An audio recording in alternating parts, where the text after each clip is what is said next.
it occurred to me that I haven't introduced myself. I thought I'd start by saying that I'm not a YouTuber. I don't have any flash cameras or fancy lights. I'm just a ordinary man with 2 old phones, a Google account, and a face that was made for the radio. This is my home studio. It's in a bedroom in my home, and that's about it, really. I'm just doing some videos to document my progress and process, and that's it, really. If you want to continue to watch what I'm doing and how I'm doing it, that's fine. If you don't, that's fine too. If you never watch any of my videos again, I have no problem with that. And if you want to write negative comments about any of my videos, I have no problem with that either. Like I said, I'm not a YouTuber. I'm not getting paid by them or anyone else to do these videos. It's simply, like I said, just a way to document what I'm going through, and maybe something to look back on in the past, when it becomes the past. Anyway, today, if you saw my last video, you would have seen that I said I was going to do a little update on what's going on. I had a decision to make whether or not I was going to get a couple of Audient Evo SP8s or a Ferrofish Pulse 16. And by the end of the last video, I decided to go with the Pulse 16. And since then, I have purchased and installed the Pulse 16. And so I thought I'd let you see what that looks like. And to do so, I prepared a little video.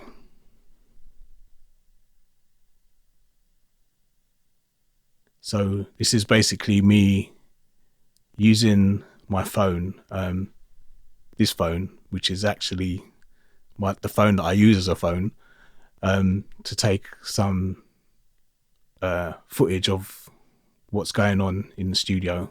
And so there you have I've got a couple of new racks from Millennium, which I'll tell you about a bit later on perhaps. And so I've got my stuff in there now. What used to be in the Zimmer frame over there is now in these 2 racks down here. That's a little sign that my wife bought me. You can see one of the phones that I use as a camera there, and that's my console. It's and my MPC and some of my records in the corner there. And you probably saw my DJ equipment a bit earlier on as well. I am a DJ as well as someone who aspires to be involved in making good music. There's my little controller there, which is an EMU Xboard 61. The speakers are Kali IN8s, second wave, and on top of those are a pair of Dynaudio BM5s, which are powered by a Samsung Servo 170 amp. You might hear some music in the background. What happened is I did the first pass through with the phone, and I thought it'd probably be a bit more interesting for people if they saw my things in action, so to speak. So I just got a track playing by Katie Ferrara. Shout out to Warren Hewitt and Eric Gonzalez from Produce Like a Pro. It's one of the tracks that's in their academy, and it's called Valerie, originally by the Zootons, covered by Mark Ronson, but to me this is actually the better version of the three. It's a bit more stripped back. It's just basically drums, guitar, bass and vocals. So and I like it. I prefer it to the to both of the other versions, and certainly much more than the Mark Ronson version. But that's just a matter of taste, obviously. And here you can see I'm using the Maschine Studio as a controller for Reaper, which is the DAW that I use.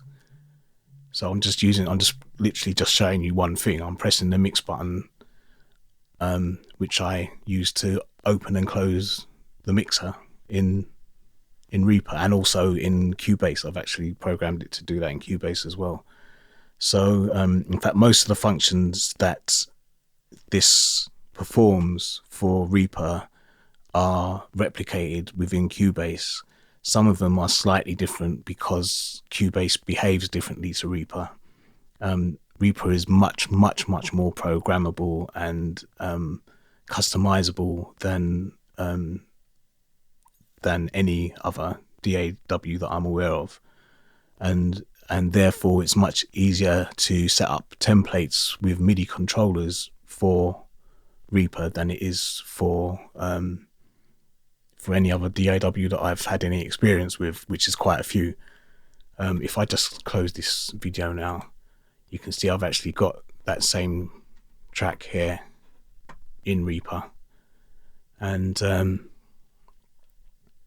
looks slightly different because I've made the tracks a bit taller so that I can see what's going on. But yeah, and again, if I press the mix button on here, it brings up the mixer, and I can toggle between the mixer. I can bring up the media browser.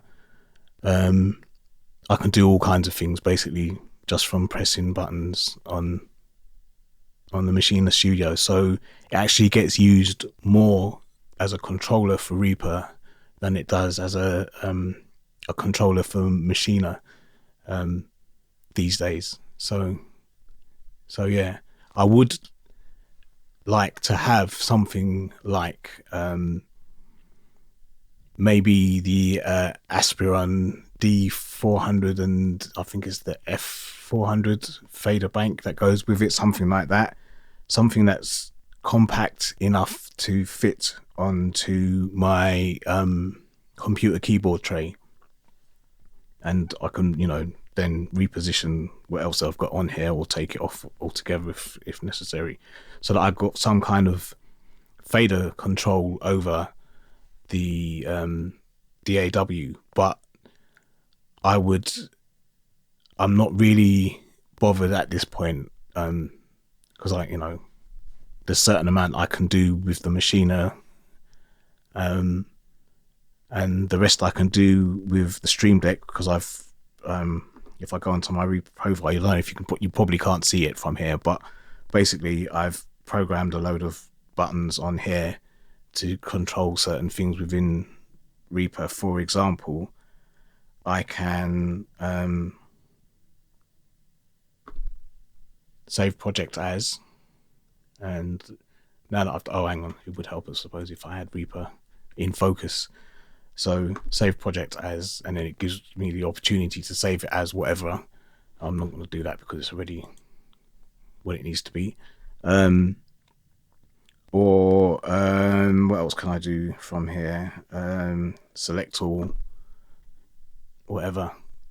So some of it I can program. I've programmed to operate from here, and some of it I've programmed to operate from here.